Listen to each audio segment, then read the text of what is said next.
उत्तर वैदिक काल में पशुओं के देवता माने जाते थे रुद्र।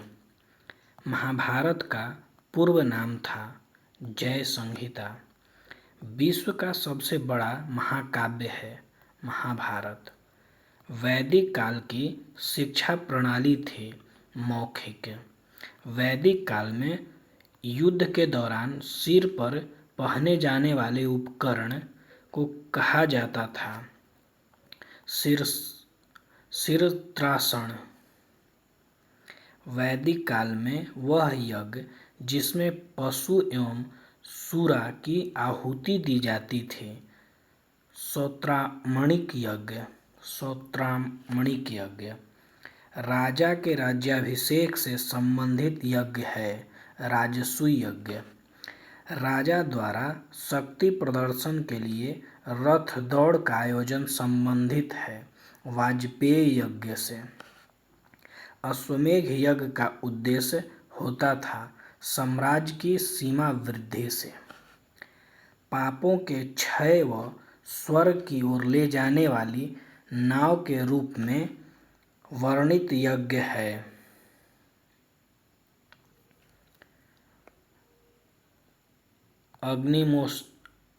अग्नि अष्टोम यज्ञ सर्प प्रतिसर्ग वंश मनवंतर और वंशानुचरित संकेतक हैं पुराणों के। उत्तर वैदिक काल में 16-17 वर्ष की आयु तक गुरुकुल में रहकर शिक्षा ग्रहण करने वाली कन्याएं कहलाती थीं सद्योवधू।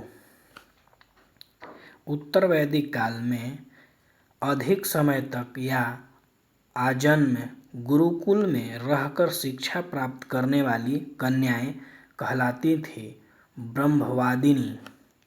आर्य लोग अपने विरोधियों को कहते थे दस्यु।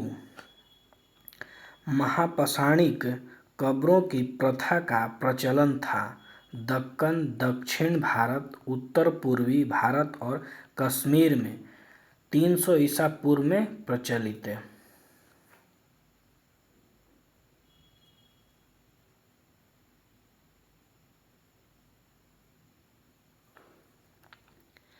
महापाषाणिक कब्रों में समानताएं थीं। गोलाकार सजाए गए पत्थर या अलेखा अकेला खड़ा पत्थर जमीन के भीतर कब्रों को दर्शाते हुए पत्थर कब्र में काले लाल मिट्टी के बर्तन। इमाम गांव से एक 3600 से 2700 ईसा पूर्व की ग्रामीण संस्कृति के प्रमाण मिले हैं। यह स्थल स्थित है भीमा की सहायक नदी घोड़ के किनारे। यजुर्वेद, अथर्ववेद, ब्राह्मण ग्रंथ और उपनिषद ग्रंथ हैं उत्तर वैदिक ग्रंथ। भारत में लोहे का उपयोग प्रारंभ हुआ था वैदिक काल में लगभग 1000 ईसा पूर्व से कुछ पहले। वैदिक काल के देवता धौं, सविता और उषा संबंधित थे क्रमशः आकाश के देवता, सूर्य की प्रेरण शक्ति की देवी और आग की देवी।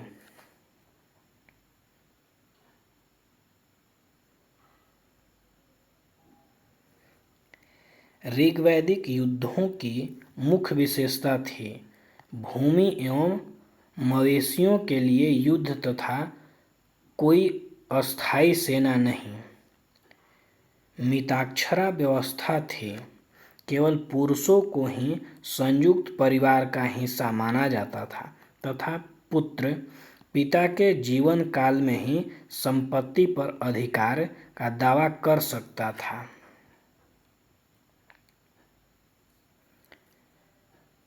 दाय भाग व्यवस्था थी।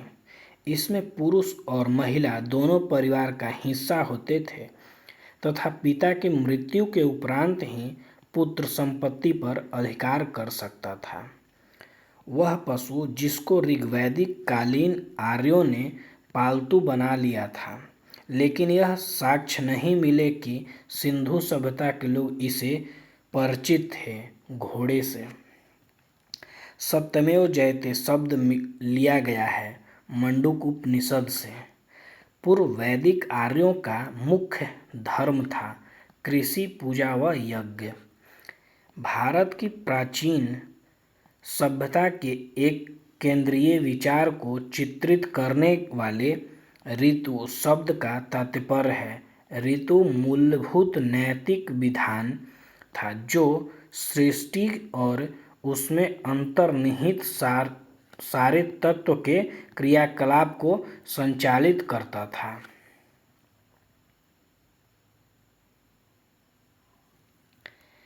जैन तीर्थंकरों ऋषभनाथ, नेमिनाथ, वसुपूज्य तथा महावीर के निर्वाण स्थल हैं अष्टापय, ऋजायंत,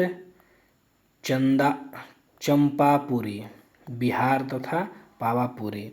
सिंधु घाटी सभ्यता उत्तर वैदिक समाज तथा ऋग्वैदिक समाज की प्रमुख आर्थिक गतिविधियां थीं।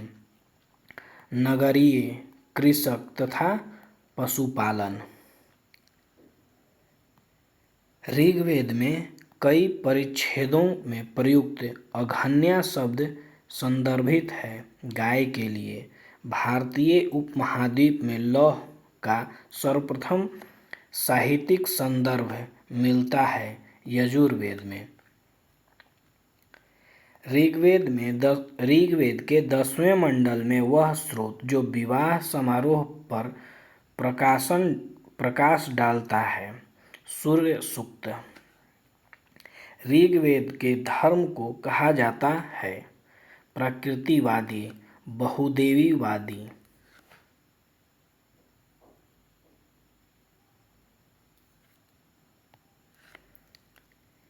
वैदिक यज्ञ थे दो प्रकार के, एक जो गृहस्थ द्वारा किया जाता था जिसके लिए कर्मकांड में विशेषज्ञों की आवश्यकता होती थी तथा दूसरा पुरोहित द्वारा। वैदिक आर्यों का प्रमुख भोजन था दूध और उसके उत्पाद। मनुष्य द्वारा सबसे पहले जिस अनाज का प्रयोग किया गया वह था जौ। वैदिक लोगों द्वारा जिस धातु का प्रयोग सबसे पहले किया गया था तांबा। वेद शब्द का अर्थ है ज्ञान से। वेद जिन्हें संयुक्त रूप से वेदत्रयी कहा गया, ऋग्वेद, सामवेद तथा यजुर्वेद को आर्य पूर्वों के साथ अपने संघर्षों में सफल रहे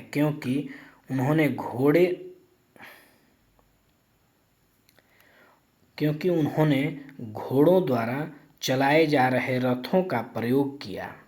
आरंभिक वैदिक काल में वर्ण व्यवस्था आधारित थी व्यवसाय पर। आर्यों को एक जाति कहने वाला पहला यूरोपियन था मैक्स मुलर।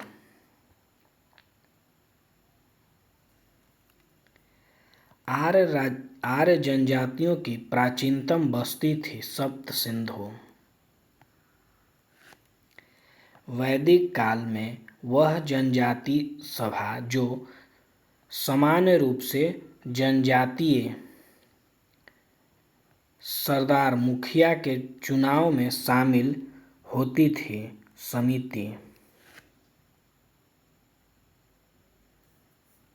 समिति। राज्याभिषेक समारोह का विवरण विशेषतः जिस वैदिक साहित्य स्रोत में मिलता है ऐतरेय ब्राह्मण में। वैदिक युग में राजा अपनी जनता से जो कर वसूल करते थे वह कहलाता था बलि। वह विदुषी जिन्होंने वाद विवाद में अज्ञेय ज्ञानवल्ल्य को चुनौती दी थी, याज्ञवल्क्य को चुनौती दी थी, गार्गी।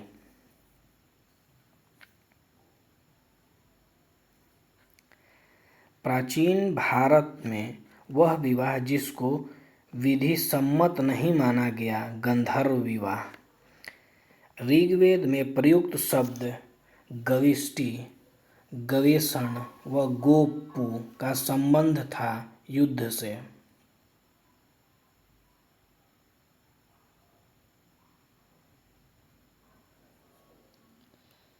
ऋग्वेद में जिन नदियों का उल्लेख अफगानिस्तान के साथ आर्यों के संबंध का सूचक है वे हैं कुंभा व कुमु। ऋग्वेद के 10वें मंडल में वह स्रोत जो विवाह समारोह पर प्रकाश डालता है सूर्य सूक्त। 6ठी शताब्दी ईसा पूर्व का भारत के राजनीतिक इतिहास का प्रारंभ माना जाता है 6ठी शताब्दी ईसा पूर्व से। प्राचीन भारत में कुल महाजनपदों का उल्लेख मिलता है 16।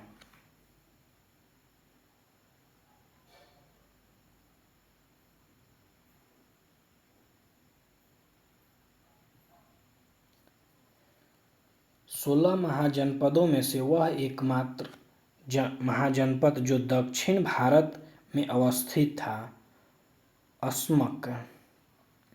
वह नदी जिसके किनारे अस्मक बसा था गोदावरी। वे महाजनपद जिनमें गणतंत्रात्मक व्यवस्था थी वज्जी व मल्ल।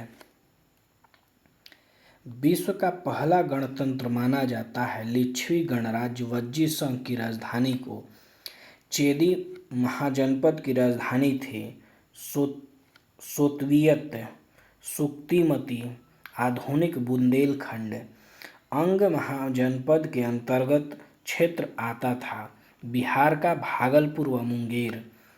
कौशल महाजनपद की राजधानी थी श्रावस्ती अयोध्या जिला फैजाबाद मंडल में।